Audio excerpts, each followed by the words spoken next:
Barcelona সাপোর্টারদের এই মুহূর্তে লজ্জা শরম যেগুলো আছে সেগুলোকে আসলে মাটির মধ্যে চেপে দেওয়া ছাড়া আর কোনো ধরনের কোনো ওয়ে নাই। কারণ এই ধরনের ব্যাপার স্যাপারটা কিন্তু আসলে বার্সেলোনা সাপোর্টারদের সাথেই হচ্ছে। কে ক্লাব ছেড়ে চলে যাওয়ার কথা সে জায়গার মধ্যে কে ক্লাব ছেড়ে চলে যাচ্ছে, কার স্যাক্রিফাইস করার কথা সে জায়গার মধ্যে কে স্যাক্রিফাইস করছে। বার্সেলোনা সাপোর্টারদের মানে এখন মেন্টালিটি বা মেন্টালি বার্সেলোনা সাপোর্টাররা কতটুকু শক্ত আছে এই জিনিসটা আসলে মানে ভেবে আসলে কোলাইতে পারতেছি না। কারণ এমন এমন একটা পরিস্থিতির মধ্যে বার্সেলোনা সাপোর্টাররা, আমরা যারা বার্সেলোনা সাপোর্টার হিসেবে বার্সেলোনার খেলা দেখে থাকি, আসলে আমাদের লজ্জার মুখ কোথাও নাই যে লোকাবার। এমন কোনো জায়গা নেই যেখানে কিনা আমরা আসলে মুখটা লুকাইতে পারবো, কারণ আমাদেরকে এখন খুঁজে খুঁজে বের করে এনে ট্রল করা হবে। কারণ আমাদেরকে বড় বড় নিউজ মিডিয়াগুলো ট্রল করার জন্য খুঁজতেছে। আর আমরা বার্সেলোনা সাপোর্টাররা যারা কিনা এতদিন পর্যন্ত মানে ডোলের ভার দিয়ে বলতেছিলাম আমাদের সিবি পজিশনে কোনো ধরনের কোনো পরিবর্তন হবে না, আমাদের সেন্টার ব্যাক পজিশনের মধ্যে ওয়ার্ল্ড ক্লাস ওয়ার্ল্ড পারফর্মার সবাই আছে, তাদের মধ্যে কোনো ধরনের কোনো পরিবর্তন হবে না, এবং এই জিনিসগুলো বলতে বলতে বলি উড়াইতে উড়াইতে শেষ পর্যন্ত আমাদের কাছ থেকে এমন একজন সেন্টার ব্যাক বিদায় নিচ্ছেন যেই কিনা 2024-25 সিজনে বার্সেলোনা হয়ে one of the best centre back এবং বার্সেলোনা টিমের ওয়ান অফ দি বেস্ট প্লেয়ারদের মধ্যে একজন, যার নাম ইনিগো মার্টিনেস। ইনিগো মার্টিনেস বার্সেলোনার মধ্যে ফ্রি এজেন্ট হিসেবে বার্সেলোনার মধ্যে অ্যাড হয়েছিল। অ্যাড হওয়ার পরে বার্সেলোনার যে একটা ট্র্যাজেডি গেছে, বার্সেলোনার ট্র্যাজেডির মধ্যে এই বার্সেলোনাকে সেন্টার ব্যাক পজিশনের মধ্যে আপনার এই যে ব্যাক লাইনের মধ্যে ভরসার প্রতীক হিসেবে থাকা, এটা আসলে চারটেখানি কথা নয়। যেই আস্থাটা রোনাল্ড আরাহুর মতন মানে কাইন্ড অফ সিনিয়র খেলোয়াড় অর্জন করতে পারে নাই, অল্প সময়ের মধ্যে ইনিগো মার্টিনেস এই জায়গার মধ্যে থেকে মানে তিনি অর্জন করতে পেরেছেন।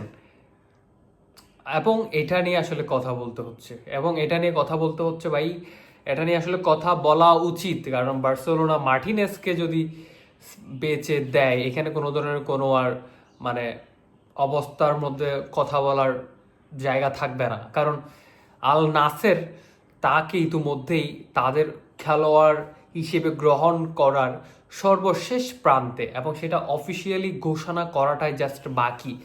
আমি এখনো পর্যন্ত সকালবেলা থেকে এখনো পর্যন্ত যা রিউমার দেখলাম জানলাম, এখান থেকে কিন্তু আপনার দেখা যাচ্ছে যে মেডিকেল টিম রেডি, আল নাসেরের মেডিকেল টিম রেডি তাকে মেডিকেল টেস্টের জন্য।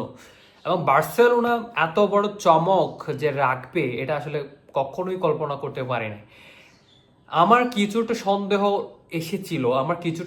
এসেছিল যখন লাস্ট ম্যাচে দক্ষিণ কোরিয়ার সোল নাকি কি জানি দলটার সাথে যখন খেলা চলতেছিল, তখন জেরার্ড মার্টিনকে যখন লেফট ব্যাক না খেলিয়ে সেন্টার ব্যাকের মধ্যে যখন খেলানো হচ্ছে, তখন আমার মাথার মধ্যে একটা ধাক্কা লেগেছিল যে এখানে আসলে বার্সেলোনার মধ্যে কিছু একটা হতে যাচ্ছে।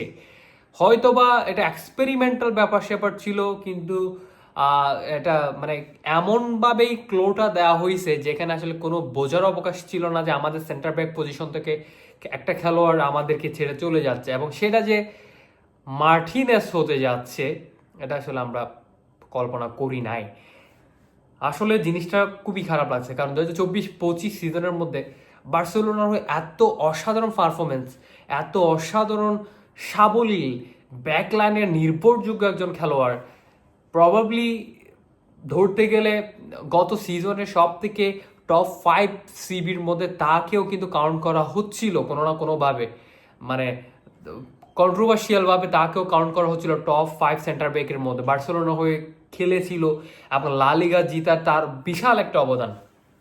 তো এখন যদি মার্টিনেস যদি বার্সেলোনা ছেড়ে চলে যায়, তাহলে বার্সেলোনা ব্যাকআপ সেন্টার ব্যাক লাইনটা আসলে কেমন হওয়া উচিত বা কেমন হতে পারে বলে মনে হচ্ছে। এখানে কিন্তু বার্সেলোনার কি করবে, যেহেতু বাস্তবতার সাথে আমাদেরকে সেটা গ্রহণ করে ফেলতেই হবে, যেহেতু এই জিনিসটা ঘটেই গেল, তাহলে এখন বার্সেলোনার অপশন কোথায়? বার্সেলোনার অপশন কোবার্সি, রোনাল্ড আরাউহো, তারা দুইজনের জুটি কিন্তু জাস্ট অসাধারণ, এবং তাদের জুটি নিয়ে আসলে কথা বলার জন্য নানান ধরনের নানান স্কুপ থাকে, কিন্তু মোস্ট অফ দি টাইম তাদের আসলে জুটিটা খুব স্ট্রংলি মিলে যায়। সেই জায়গার মধ্যে আরও একটা ব্যাপার সেখানে হচ্ছে যে আপনার আর ফ্র্যাঙ্কি ডিয়ং সেও কিন্তু সিবি সেন্টার ব্যাক খেলার অ্যাবিলিটি রাখে, এবং জেরার্ড মার্টিন যে কিনা লেফট ব্যাক খেলে সেও কিন্তু সেন্টার ব্যাক পজিশনে হান্সি ফ্লিক তাকে কিন্তু ঝালাই করে নিচ্ছিলেন। দেখা যাচ্ছিল যে তার আসলে ডিফেন্সিভ স্কিল কীরকম সেটা দেখার জন্য তাকে কিন্তু ওই ম্যাচের মধ্যেই সেন্টার ব্যাক পজিশনের মধ্যে খেলানো হয়েছিল প্রথম 45 মিনিট। এবং বালদে যদি কোনো প্রবলেম না হয়, বালদের সাথে সেন্টার ব্যাক পজিশন আমরা জেরার্ড মার্টিনকে দেখতে পারি, এবং কভার্সির সাথে রোনাল্ড আরাউহো, রাইট ব্যাকের মধ্যে কোন্দে তো আছেনই। এখানে কি ধরনের একটা ব্যাপার স্যাপার চলতেছে, বা বিশ্বাসযোগ্য যেটা নির্ভরশীল এবং বার্সেলোনার জন্য রেসপন্সিবল যেটা ব্যাকআপ লাইন আপ যেটা আসলে ক্রিয়েট করা উচিত, এটা অবশ্যই এক্সপেরিয়েন্স এবং এক্সপেরিমেন্টাল, এবং এটাতে আসলে কোনো ধরনের কোনো রিস্ক বা এখানে আসলে কোনো ধরনের কোনো অখেজু কোনো খেলোয়াড়কে দুম করে এনে বসিয়ে দেওয়া, এটা বার্সেলোনার জন্য খুব বেশি রিস্কি প্রজেক্ট হয়ে যাচ্ছে আমার কেন জানি মনে হচ্ছে সেন্টার ব্যাক পজিশনের মধ্যে। কারণ যদি কোভার্সি এবং রোনাল্ড আরাউহো যদি ধারাবাহিক না থাকে, তাহলে বার্সেলোনা এমন হতে পারে যে সিজনের মাঝখানে যায় বার্সেলোনা অ্যাক্সিডেন্টের মধ্যে পড়ে যেতে পারে। আমরা আবার রিউমার দেখছি যে বার্সেলোনা অ্যাথলেটিকো ক্লাবের যে একটা বি টিমের একজন খেলোয়াড়কে সাইনিং করানোর জন্য অনেক দূর আগাইছে, সেটা কতটুকু সত্যি সেটা আসলে এখনো শিওরভাবে বলা যাচ্ছে না, সেটা সময়ের ব্যাপার, সেটা সময় বলে দিবে বার্সেলোনা ওই প্রজেক্টটার জন্য আবার কতটুকু সামনে গেল। কিন্তু মাথা ব্যথার কারণ হঠাৎ করে ঘুম থেকে ওঠার পর এই জিনিসটা দেখে আসলে কখনোই কল্পনা করতে পারি না যে দল থেকে টার স্টেগানকে বের হয়ে যাওয়া উচিত ছিল। সেই জায়গার মধ্যে ইনিগো মার্টিনেস চলে যাওয়াটা দলের জন্য বিশাল শূন্যতার একটা জায়গা হবে। কারণ আপনি দেখেন বার্সেলোনাকে লাস্ট হাফ সিজনের পরে যেই পরের সেকেন্ড গ্রাফের মধ্যে ইনিগো মার্টিন বার্সেলোনাকে যেভাবে করে সার্ভিস দিয়ে এসেছিল, এভাবে সার্ভিস কিন্তু আর কেউ দিতে পারে নাই, বিশেষ করে সেন্টার ব্যাক পজিশনের মধ্যে। মিডফিল্ডারদের মধ্যে শূন্যতা মাঝে মধ্যে দেখেছিলাম আমরা, সেগুলো অবশ্যই কেউ না কেউ এসে পূরণ করে দিয়েছিল, কিন্তু সেন্টার ব্যাকের মধ্যে মার্টিনের যতক্ষণ পর্যন্ত সেন্টার ব্যাক জায়গার মধ্যে ছিল ততক্ষণ পর্যন্ত সে ওয়ান ম্যান আর্মির মতো দলের প্রয়োজনে সব কিছু নিংড়ে দিয়ে কিন্তু সে খেলেছিল, এবং তার অবদান কিন্তু বার্সেলোনা সাপোর্টাররা কখনো কেউ কল্পনা করতে পারবে না যে এক সিজনেই এত বিশাল কন্ট্রিবিউশন একটা দলের জন্য করতে পারে একটা খেলোয়াড়। এটা জাস্ট মার্টিনেসকে দেখলেই কিন্তু বোঝা যায়।